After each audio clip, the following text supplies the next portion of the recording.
হ্যাঁ, আমি একটু আগে বলছিলাম না যে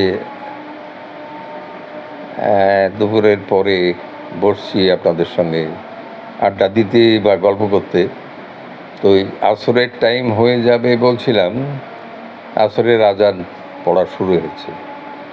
তা আসরের আজান পড়া শুরু হয়েছে, ক্রিয়া কাজ যেটা, সেটা তো করার তাগিদ এসে গেল। সেটা করতে উঠব, তার আগেই আজানটা চলছে, এর ফাঁকেই আর কটা কথা বলি। কথা হচ্ছে এর পরের যে আমি মধুটার কথা বলতে চাচ্ছিলাম, এটা হচ্ছে বর্তমানে যে বিদেশ থেকে আমদানি করা, আমাদের দেশীয় মাছি না এগুলো, বিদেশ থেকে আমদানি করা যে ম্যালিভেরা যে মাছিটা, এটা এটা আপনার ওই করে আর কি, এটা এই মধু কালেকশনের জন্যে মানুষ এটা পালন করে বা চাষ করে। এই ম্যালিভেরা মাছিগুলা ওই সুন্দরবনের মাছির যে কথা বলছিলাম আমি, ওগুলা আকারে অনেক বড়। এর থেকে ছোট সাইজ হচ্ছে এই ম্যালিভেরা মাছি। এটা ম্যালিভেরা মাছিটার বৈশিষ্ট্য হচ্ছে এগুলা বাক্সের মধ্যে পালন করা যায়, বাক্সের মধ্যে এদের বংশ বিস্তার করা যায়, এবং এটা বাক্সগুলাকে মুখ আটকিয়ে এক জায়গা থেকে আরেক জায়গায় স্থানান্তরিত করা যায়, এবং সেখানে মৌমাছির পর্যাপ্ত খাদ্য থাকলে সেখান থেকে প্রচুর খাদ্য এরা সংগ্রহ করতে পারে, এবং নিজেদেরও প্রচুর খাদ্য প্রয়োজন হয়। এ কারণে এই মাছিগুলা আমাদের দেশে যখন ওই আপনার সরিষা ফুল, লিচু ফুল, আদার্স আমের ফুল, যখন মানে ব্যাপক কিছু ফুল হওয়া গাছগাছালির মধ্যে ফুল হতে থাকে, ফুল ফুটতে থাকে, তখন এই মাছিগুলাকে নিয়ে যারা এটা চাষবাস করেন, তারা মাঠে, জঙ্গলে, বিভিন্ন জায়গায় যারা যেভাবে পারেন সেভাবে এটা ওই করেন, ঘুরে ঘুরে নিয়ে এরা, কেউ পিক আপে, কেউ অন্যভাবে, এবার বক্সগুলোকে ক্যারি করে নিয়ে ওদের খাদ্যের জায়গাটায় এগুলা সাজান। ক্ষেতের ধারে, ধরেন সর্ষে ক্ষেতের ধারে বাক্সগুলোকে সাজিয়ে দেওয়া হলো। সাজিয়ে দেওয়া হলে বাক্সগুলা থেকে মাছি বেরিয়ে ওই মাঠে নিকুটেই খাদ্য, সরিষার ফুল পর্যাপ্ত, ওখান থেকে মধু, ওদের খাদ্যটা তো ওরা খাইলই, আরও সংগ্রহ করলো এবং এনে ওদের বাক্সে জমা করতে থাকলো। তো এই মাছি দিয়ে যে মধুগুলো কালেকশন হয়, সেটা পার্টিকুলার যখন যে ক্ষেত বা যে বাগানে বা যে মধুর ব্যাপকতা আছে, ফুলের ব্যাপকতা আছে, সে জায়গাতেই এদেরকে নিয়ে যাওয়া লাগে। এই মাছিগুলোর বডি ওই আপনার কী বলে, ওই সুন্দরবনের এই যে পাহাড়ি মাছির তুলনায় এদের বডি ছোট হলেও এদের দেহটা ভারী। এরা খুব বেশি দূরে গিয়ে মধু সংগ্রহ করতে পারে না এবং করেও না।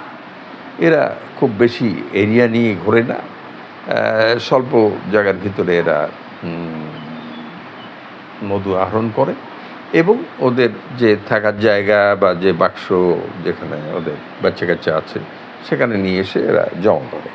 সেখান থেকে এই মধুগুলো যারা মৌমাছির চাষ করেন, এরা মধুগুলো আহরণ করেন এবং পর্যাপ্ত মধু আহরিত হয়, এবং একটা সিস্টেমের মধ্যে দিয়ে এটা হয়।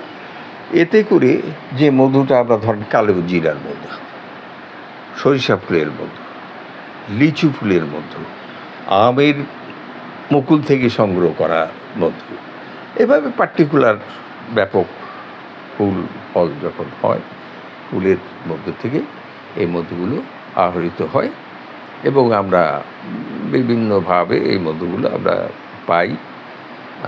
আমরা এগুলা মার্কেটে এখন পর্যাপ্ত পাওয়া যায়, কারণ আমাদের দেশে এই ম্যালিভেরা মাছির আগমন ঘটাতে ব্যাপক একটা মৌমাছি নিয়ে মধুর চাষ হচ্ছে এবং প্রচুর মধু মার্কেটে মানুষ পাচ্ছে। এই আর আমি যে মাছিটা পালি এটার নাম আন্তর্জাতিকভাবে এটার নাম হলো স্রেনা। এই স্রেনা মাছিটা সম্পর্কে আরেকটা পাঠেই বলবো। স্রেনা মাছিটা এই যে 3 প্রকারের মাছি নিয়ে আমি কথা বলছি, সুন্দরবনের মাছি, এটা হলো পাহাড়ি মাছি অথবা ডাস মাছি হিসেবে এদেরকে ডাকা হয়, বলা হয় ডাস মাছি, সবথেকে বড় আকারের মাছি। এরপরে আসছে ম্যালিভেরা। ম্যালিভেরা হচ্ছে যেটা চাষের জন্যে সাধারণত আমাদের দেশে এটাকে আনা হয়েছে এবং মৌমাছির মধুর চাষটা বাড়ানোর জন্যে এটাকে ব্যবহার করা হচ্ছে। আর আমি যেটা পালি সেটার নাম হলো স্রেনা। এই মাছিটার আন্তর্জাতিকভাবে নাম হচ্ছে স্রেনা। এটা স্ব রাষ্ট্রের বা স্ব দেশের স্থানীয় প্রজাতির মাছি। অর্থাৎ যেমন আমাদের দেশি যে ছাগলগুলো আছে আমাদেরকে বলা হয় দেশি ছাগল, এরপরে পাটনাই ছাগল, এরপরে আরও বিভিন্ন ধরনের ছাগল আছে। তেমন শঙ্কর জাতেরও কিছু ছাগল আছে, গরু আছে। তো আমাদের এই যে পার্টিকুলার আমাদের গরুর একটা কিন্তু দেশীয় প্রজাতি আছে, দেশি গরু আবার ক্রস ব্রিডের গরু, ওই জার্সি গরু, বিভিন্ন গরু ভাগ আছে, ছাগলেরও এরকম আছে।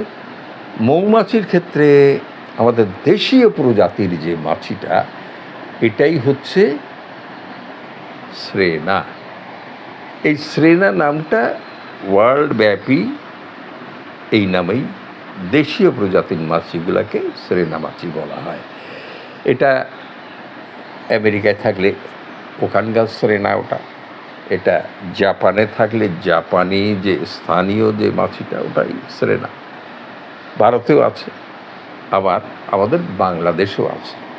এটাকে খুদে মাছি বলে আমাদের দেশে অনেকে, এই যে খুদে মাছি, ছোট আকারে ছোট, এদের মধু কালেকশানও ছোট, এদের অন্য অন্য যে ব্যাপার স্যাপারগুলো আছে এটা নিয়ে তো আমি দীর্ঘ 46-47 বছর পালন করি।